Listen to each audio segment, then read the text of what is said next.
अस्सलाम वालेकुम, मैं हूं कैफ़े मतलब देख आपकी दुनिया अव्वल के मैं आप लोगों का एक नया ब्लॉग में। तो माफ़ी चाहूँगा पहली चीज़ तो कि मैंने डेली ब्लॉगिंग का नाम लिया था, आप लोगों से कह रहा था कि डेली ब्लॉगिंग आएगी। 10 वीडियो लगातार डाला, उसके बाद डाउन हो गया और एक दिन नहीं डाला तो लगातार 4 वीडियो मेरी मिस हो गई। तो अब से ऐसा नहीं होगा, रेगुलर डेली ब्लॉगिंग आएगी। आज से ही शुरुआत हो गई है और आज है डे 11।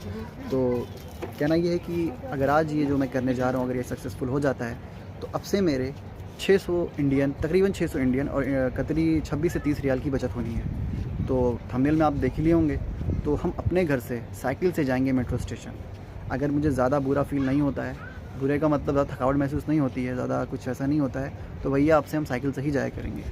और ठंडक जब तक तुम साइकिल से ही जाएंगे, गर्मी जब आएगी तब देखा जाएगा। तो ऐसा क्यों बोल रहा हूँ, क्योंकि यार जब भी मैं अपने घर से मेट्रो जाता हूँ तो मेरा ऊबर जब मैं बुक करता हूँ कम से कम 13 रियाल तो मेरा जाता ही जाता है। और अगर उधर से आता हूँ तो ऊबर का रेट काफ़ी हाई होता है, तो मैं टैक्सी करता हूँ तो भी वही 15 रियाल मान के आप चले पड़ जाता है। तो कुल मिला के वही 26-30 रियाल पड़ता है मेरा। तो अगर साइकिल सक्सेसफुल होता है काम तो हम साइकिल से ही जाया करेंगे।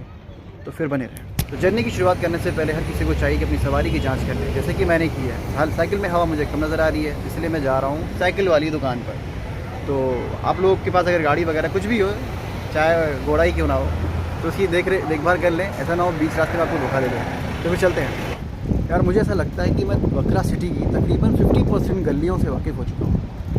और कतर में ख़ास बात ये भी है कि आप किसी भी गली में घुस जाएं तो ऐसा नहीं है कि आगे जाके रास्ता आपको बंद मिलेगा, कहीं ना कहीं से वो रास्ता खुला ही मिलेगा और कहीं ना कहीं वो जाता होगा। तो ये ख़ास बात बहुत अच्छी लगती है मुझे।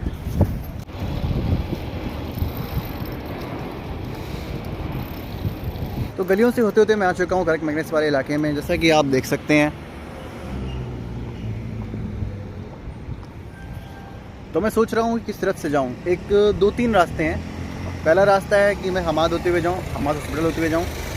दूसरा रास्ता है बलदिया ऑफिस की तरफ से होते हुए जाऊँ। तो मैं सोच रहा हूँ कि एक काम करें कि मैं अभी चलता हूँ बलदिया ऑफिस होते हुए, आऊँगा मैं सूक अल बकरा की तरफ से। तो फिर उससे पहले हम चलते हैं कहीं चाय पीते हैं। तो चाय पी ली हमने और अभी बज रहा है 8:02। तो हम यहाँ सीधे चलते हैं मेट्रो स्टेशन और देखते हैं कि हमें यहाँ से वहाँ जाने में कितना वक्त लगता है। मिलते हैं।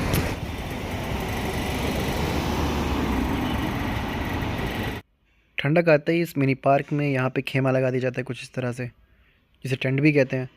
लोग यहाँ आते हैं, बैठते हैं, चिल करते हैं। तो रास्ते में हम पहुँचे अल बकरा की स्पोर्ट्स क्लब के पास, जैसा कि आप देख सकते हैं ये रहा। और ये शायद क्रिकेट का स्टेडियम है। इसमें कभी मैं आया नहीं हूँ अंदर, कभी अगर कुछ हुआ तो आऊँगा ज़रूर। यहाँ की एक चीज़ मुझे बहुत अच्छी लगती है और वो है ये, इसे देखकर आंखों को ठंडक मिलती है और घर की जो रौनक होती है वो 10 गुना बढ़ जाती है। तो फाइनली काफ़ी देर के बाद हम जाकर घूमते घूमते मेट्रो स्टेशन में पहुँच चुके हैं, आप देख सकते हैं। और उस तरफ है वो बस वाला एरिया जहाँ पे बस खड़ी होती है कारवा की, और ये इस साइड ये टैक्सी वाला एरिया है। मैं इस तरफ हूँ, बीच में खड़ा हूँ। और ये भाई हैं नेपाल से। क्या नाम भाई आपका? मेरा नाम पूर्ण कुमार सुब्बा है। नेपाल से हूँ। नेपाल से भाई। और इन्होंने मेरी बहुत हेल्प की है थंबनेल की फ़ोटो क्लिक करने में, क्योंकि यहाँ पे कोई भी साथी नहीं था। तो मैंने कहा यार थंबनेल तो चाहिए ही, तो भाई ने मेरी पिक क्लिक की है, तो इनका बहुत बहुत शुक्रगुजार हूँ। इंशाल्लाह फिर आपसे मुलाकात होती है कभी कभी आइए हमारे इलाके में। चलें इंशाल्लाह। तो फिर चलते हैं घर पे और सुकून से आपसे बात करते हैं। तो आज का ब्लॉग बनाने का रीज़न ये है, कल मैं गया था दोहा। आप लोग सोच लेंगे यार ब्लॉग नहीं आया, तो देखिए मैं निकला था घर से ब्लॉगिंग करने के लिए ही, लेकिन गया था किसी ख़ास काम से। तो मैं सोचा कि यार चलो आगे चल के बनाते हैं, स्टार्टिंग में ही क्या आपको टैक्सी वगैरह दिखाएं। लेकिन बस वही है ना कि इंसान भूल जाता, तो मैं भूल गया और मौका भी नहीं मिल पाया ब्लॉगिंग करने का। जब मैं घर आ गया तब मैं पछताया कि क्यों नहीं मैंने ब्लॉग शूट किया। तो कल की बात रही, कल से मुझे एक सीख मिली कि जब भी मैं दोहा जाता हूँ, तो जब पहले कतर में आया था, बकरा में ख़ास तौर से जब आया था, तो मैं बस यूज़ करता था, तो मेरे उसमें 40 मिनट बर्बाद जाते थे। तो फिर मैंने टैक्सी करना शुरू किया, ऊबर करना शुरू किया। तो अप डाउन मेरा जो उसमें खर्च होता है वो करीब 26 रियाल भी हो जाता है, 30 रियाल भी हो जाता है। तो आप 30 रियाल का मैं आपको रेशियो दे रहा हूँ। तो 30 रियाल का मतलब इंडियन हो गया तकरीबन 600 प्लस। तो आप 600 मान के चले, 600 इंडियन पाकिस्तानी पड़ेंगे, शायद 1200 प्लस जो भी होंगे, यहाँ पे लिख के आ रहा होगा। तो इतने मेरे एक ट्रिप में खर्च होते हैं सिर्फ टैक्सी में। और मेरे घर से ज़्यादा दूरी भी नहीं है, तकरीबन 4 से 5 किलोमीटर की दूरी पर वो मेट्रो स्टेशन है।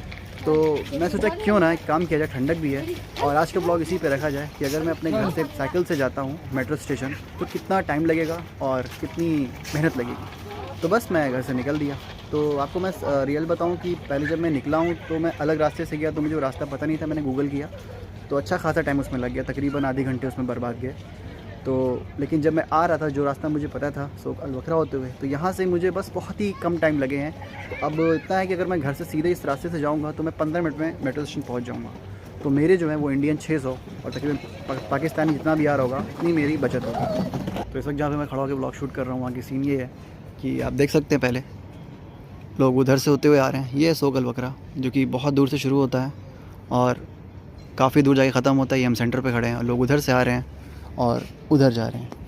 और यहाँ की सेम फीलिंग वही वाली आ रही, सुल्तान मिर्ज़ा वाली, जैसा कि वो समुंदर पे खड़ा होकर डायलॉग मारता है। वो डायलॉग मैं नहीं बताऊँगा, टॉपिक पर आते हैं, हटाइए मूवियों को। तो ये था आज का ब्लॉग। अच्छा, डेली ब्लॉगिंग आपको देखने को मिलेगी, बीच में मैं डाउन हो गया था। तो उम्मीद करता हूँ वीडियो अच्छी लगी तो लाइक सब्सक्राइब शेयर कर दें। मिलते हैं किसी नई वीडियो में, नेटवर्क के साथ। अस्सलाम वालेकुम।